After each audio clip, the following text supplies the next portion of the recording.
គ្មានប្រេងវាសនាឯណាគ្មានលៀបសំណាងឯណាកើតចំពោះមនុស្សដែលខ្ជិលមិនមានគោលដៅទេ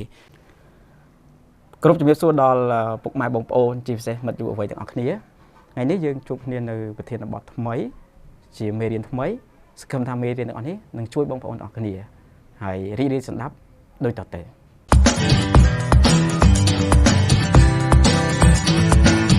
ថ្ងៃនេះមានកិត្តិយសឆ្លើយតបនឹងសំណួរនេះយើងដែលតែងតែសួរថាពួកគាត់ចង់មានគោលដៅក្នុងការធ្វើការងារនៅពេលដែលគាត់ធំឡើងចង់ទទួលបានប្រាក់ចំណូលហើយនឹងមានភាពច្បាស់លាស់នៅក្នុងអនាគតរបស់គាត់ប៉ុន្តែសួរថាតើយើងត្រូវរៀបចំគោលដៅបែបណាដើម្បីអាចទៅដល់អ្វីដែលយើងទីរំពឹងទុកអញ្ចឹងថ្ងៃនេះខ្ញុំចែករំលែកខ្លីទាក់ទងជាមួយនឹងគោលដៅតាមពិតសំណួរនេះគឺពិសេសមែនទែនគ្រប់គ្នាត្រូវតែមានគោលដៅមិនថាធ្វើការរៀនឬក៏បង្កើតមុខរបរចំនួនផ្សេងនេះត្រូវតែមានគោលដៅហើយគោលដៅសំខាន់បំផុតគឺការដែលយើងមានការរៀបចំបានច្បាស់លាស់អញ្ចឹងមាន3ចំណុចទី1តាក់ទងជាមួយនឹងការប្រមូលព័ត៌មានអំពីកិច្ចការងារឬក៏មុខវិជ្ជាដែលយើងចង់រៀនខ្ញុំឧទាហរណ៍ថាបច្ចុប្បន្នតើគួរតែរើសមុខជំនាញណាដែលជាតម្រូវការទីផ្សារអញ្ចឹងយើងមានមុខជំនាញច្រើនមែនទែនបងប្អូនអរគ្នាតាក់ទងជាមួយនឹងផ្នែកសុខាភិបាលតាក់ទងជាមួយនឹងការរកស៊ីជំនួញ marketing តាក់ទងជាមួយនឹងខាង finance account អញ្ចឹងមុខជំនាញច្រើនមែនទែនសុទ្ធតែល្អតើសួរថាតើបងប្អូនត្រូវធ្វើម៉េចដើម្បីអាចទៅដល់គោលដៅហ្នឹងគឺយើងចាប់ផ្ដើមរៀបចំពីពេលនេះទៅបើសិនជាបងប្អូនចង់តាក់ទងរៀនជាមួយពេទ្យខាងពេទ្យឬក៏ខាងផ្សេងបងប្អូនត្រូវតែចាប់ផ្ដើមអានសៀវភៅរៀនអានសៀវភៅពីពេលនេះទៅសិក្សាពីរបៀបក្នុងការអាចទៅរៀនបានខ្ញុំមានន័យថាម៉េចបើសិនជាយើងត្រូវប្រើប្រាស់ភាសាអង់គ្លេសអញ្ចឹងយើងចាំបាច់ត្រូវតែចាប់ផ្ដើមរៀនពីពេលនេះបើទោះបីយើងមិនចូលចិត្តភាសាអង់គ្លេសមិនចូលចិត្តផ្នែកកុំព្យូទ័រឬក៏មិនចូលចិត្តផ្នែកណាមួយក៏ដោយបងប្អូនត្រូវតែចាប់ផ្ដើមមានទម្លាប់ក្នុងការធ្វើការងារហ្នឹងដើម្បីឲ្យបងប្អូនអាចទៅធ្វើការនៅគោលដៅរបស់យើងនៅថ្ងៃក្រោយទី2គឺផ្ដោតទៅលើការ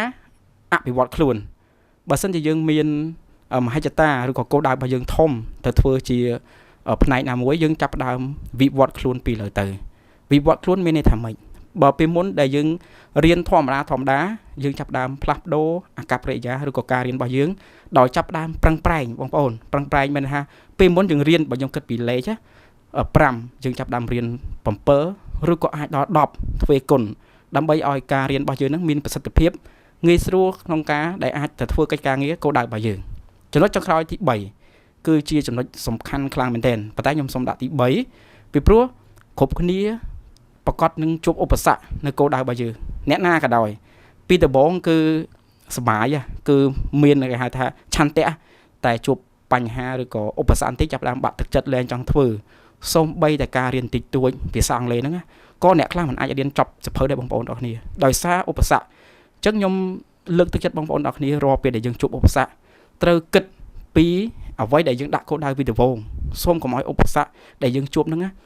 ជំនះឬក៏លុបបំបាត់គោលដៅរបស់យើងត្រូវតែតស៊ូឬក៏យើងមានខ្វូតខ្ញុំមានខ្វូតសម្រាប់ជីវិតខ្លួនឯងមានន័យថាខ្វូតមិនខ្ញុំដាក់ថាបើសិនជាបងប្អូនផ្សេងគាត់ធ្វើបានខ្ញុំក៏អាចធ្វើបានដូចគ្នាអញ្ចឹងបងប្អូនទោះបីខ្ញុំលំបាកយ៉ាងណាក៏ដោយក៏ខ្ញុំត្រូវតែតស៊ូធ្វើកិច្ចការងារទាំងអស់នោះ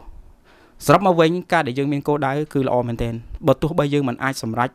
100% ប៉ុន្តែក៏យើងមិនអាចធ្វើឲ្យជីវិតយើងវង្វេងខ្លាំងពេកគឺធ្វើឲ្យជីវិតរបស់យើងនឹងមានភាពច្បាស់លាស់ក្នុងការរស់នៅក្នុងការធ្វើការហើយងាយស្រួលបងប្អូនអរគ្នាងាយស្រួលឆាប់ទៅដល់ទីតាំងតែបើយើងគ្មានគោលដៅបណ្ដោយជីវិតរបស់យើងការរៀនរបស់យើងតាមប្រេងវាសនាគឺអត់ងាយទេបងប្អូនអរគ្នាគ្មានប្រេងវាសនាឯណាគ្មានលៀបសំណាងឯណាកើតចំពោះមនុស្សដែលខ្ជិលមិនមានគោលដៅទេអញ្ចឹងលើកទឹកចិត្តឲ្យបងប្អូនទាំងអស់គ្នាអាចរៀបចំគោលដៅពីលើទៅហើយសំណួរនេះក៏ល្អមែនទែនអរគុណគ្នាដែលបានសួរហើយចុងក្រោយសូមអរគុណសូមព្រះប្រទានពរ